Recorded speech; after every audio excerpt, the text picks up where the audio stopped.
A stock market index is a statistical measure that represents the performance of a group of stocks from a specific market, sector, or region.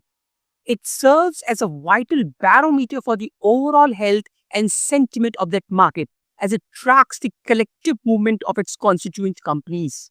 The methodology for calculating an index can vary, with the two most common being market capitalization weighted, where a company's influence on the index is proportional to its market value. And second is price weighted, where higher price stocks have a greater impact.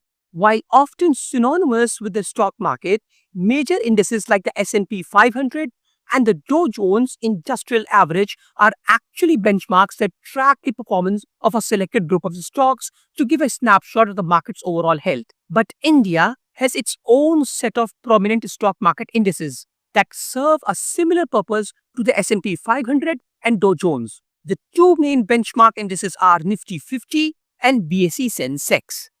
Nifty 50 is a flagship index of the National Stock Exchange or NSE and represents the weighted average of the 50 largest and most liquid Indian companies listed on the exchange. It's a broad indicator of the performance of the Indian market. On the other hand, BSE, which is Bombay Stock Exchange Sensex, is the benchmark index of the Bombay Stock Exchange BSE. It is a free float market weighted index of 30 well established and financially sound companies across various sectors of the Indian economy. Both the Nifty 50 and Sensex are widely tracked by investors and media to gauge the overall health and performance of the Indian stock market. They are also used as a basis for various investment products like exchange trade funds, also called ETFs, and futures and options contracts. So what are the roles that these indices play? Number one, benchmarking. Indices provide a benchmark against which investors can measure the performance of their own portfolios.